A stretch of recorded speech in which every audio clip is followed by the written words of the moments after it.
lived the enchanting merpeople. Their ruler was King Triton. His youngest daughter, Ariel, loved to sing. Triton was so proud of Ariel's voice that he had planned a royal concert. Sebastian, the court composer, was really looking forward to conducting his new symphony. When it came time for the concert, Sebastian gave the sign for Ariel to appear and sing. But she was nowhere to be found. And King Triton yelled, "Ariel!" Ariel had forgotten all about the royal concert. Sebastian found her exploring a sunken shipwreck, which is how she spent most of her time. She loved humans and wished she could become one more than anything in the world. Whenever she found a small human treasure, Ariel added it to her collection. Today, she found an object she had never seen before, a fork. And she asked, "What is it?" "I believe this is a dinglehopper. Humans use it to straighten their hair." And Ariel said, "Let's keep it." Just then, Ariel remembered that she was supposed to sing at the concert. Then she and Sebastian hurried home. Back at the palace, King Triton was very angry. And King Triton said, "Sebastian, I order you to follow Ariel and keep her out of trouble." Later that day, Sebastian and Ariel headed to Ariel's secret cave, where she kept all of her human treasures. Suddenly, a huge shadow crossed over the cave, and Ariel said, "What do you suppose?" Before Sebastian could stop her, Ariel swam to the surface and discovered that the shadow was actually a ship. She pulled herself to the edge of the deck, where she saw humans. She was fascinated by a man that the others called Prince Eric. He was looking at his birthday present, a big, foolish statue of himself. "This is really something." Suddenly, Ariel heard the sailors start to shout about a hurricane. The ship began to pitch and roll in the storm. Then a bolt of lightning struck and set the ship on fire, and Eric yelled, "Look out!" Before Eric could leap from the deck, an explosion knocked him into the sea. Ariel dove to save him and pulled him onto the sand. And Ariel asked, "Is he dead?" "It's hard to say." Sebastian checked for a pulse, but he was listening to Eric's foot. Thankfully, Ariel saw that he was breathing and sang softly.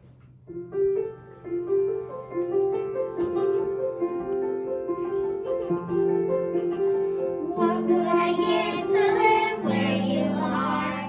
What would I give to stay here beside you?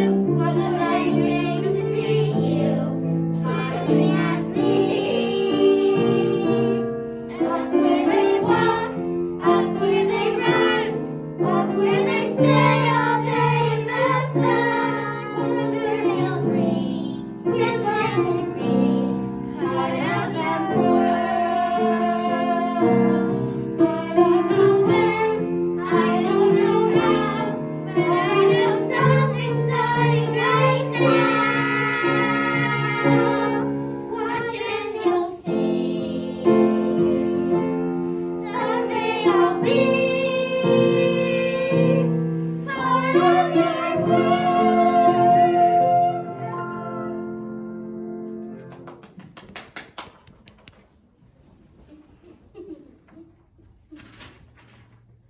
When Ariel heard humans approaching, she quickly disappeared into the water. Then Ariel and Sebastian watched from behind a large rock.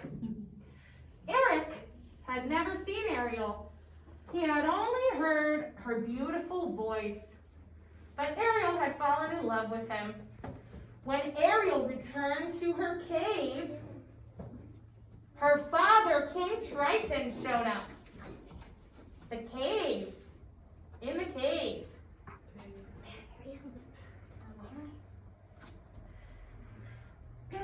Sebastian told the king that Ariel was in love with a human, and Triton was furious. And he said, Contact the human and merpeople is strictly forbidden. and Ariel said, But I love him. stunned, Triton raised his trident and shattered all of Ariel's special treasures, and then left. After her father left, Ariel was very unhappy and started to cry. But someone was watching. Ursula, the sea witch, knew all about Ariel's love for humans and her heartbreak that she couldn't be with the prince. And she said, Don't be scared. I can make all your dreams come true. even though Ariel knew better, she followed Ursula to her cave. And I just did. The sea witch offered to help Ariel visit the prince for a fee. Here's the deal. I'll make a potion that can last for 3 If the prince gives you a third day, remain human permanently. But if he doesn't, you'll turn back into a mermaid and belong to me. And Ariel asked, What do you want from me? Your voice. Ursula recited a magical spell and a mist rose up surrounding Ariel. Reluctantly, Ariel signed her name to Ursula's contract. The Little Mermaid's voice was suddenly sucked from her throat into a shell necklace around Ursula's neck. Suddenly, Ariel couldn't talk or sing. Then her tail was transformed into 2 legs. Sebastian helped her to the surface. Ariel stared with wonder at her new legs. Just then, Prince Eric walked by. Prince Eric walked by. He was searching for the girl who had saved him. That voice, I can't get it out of my head. When Eric saw Ariel, he thought he'd finally found his rescuer. But because Ariel couldn't speak, he said, You're not who I thought you were. Still, the prince invited her for dinner at his castle. That night, Eric found a dinglehopper. Do you mean Ariel? You mean Ariel? Yes, Ariel found a dinglehopper next to her plate. Not knowing any better, the dinglehopper, she picked it up and started combing her hair with it. The next day, Eric took Ariel on a romantic boat ride in a sparkling lagoon. They had a wonderful time. Just as the prince was about to kiss Ariel, 2 of Ursula's pesky eels tipped over the rowboat. And Ursula saw it all through her magic bubble. Nice book, boys. As a closer, too close. Worried that the prince would kiss Ariel before sunset on the 3rd day, Ursula came up with a wicked plan. She turned herself into a beautiful young woman and called herself Vanessa. With Ariel's voice locked inside the shell necklace, Ursula sounded just like Ariel.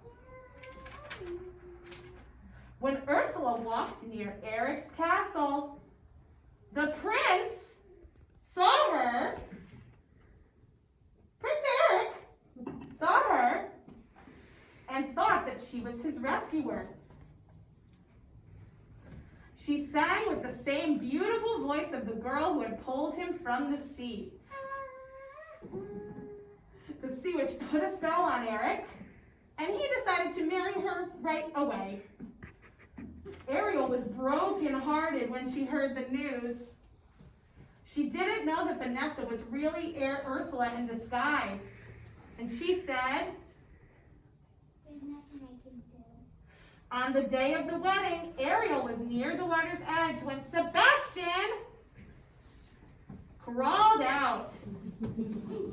And Sebastian told Ariel, "The prince is marrying the sea witch in the sky." Ariel and Sebastian hurried to find Prince Eric on his ship. In the middle of the wedding, a group of birds attacked the sea witch. Then Sebastian snatched away the golden shell necklace.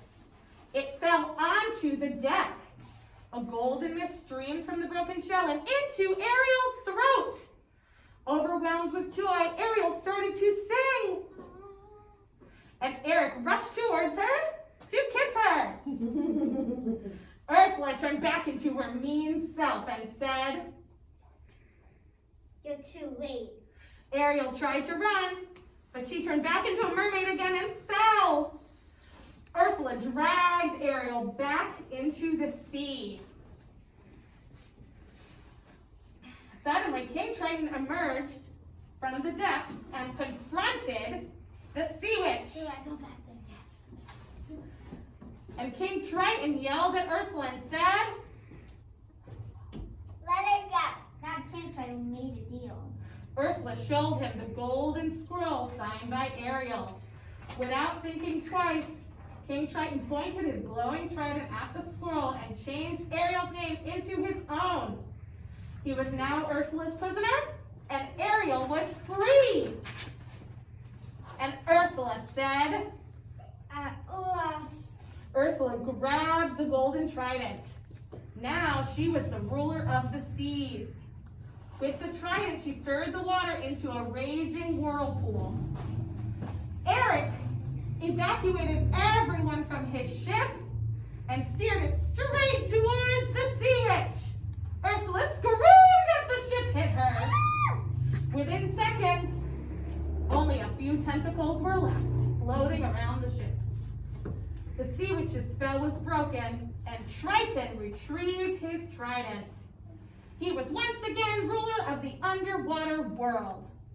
With wicked Ursula gone, everyone returned to normal in King Triton's undersea kingdom.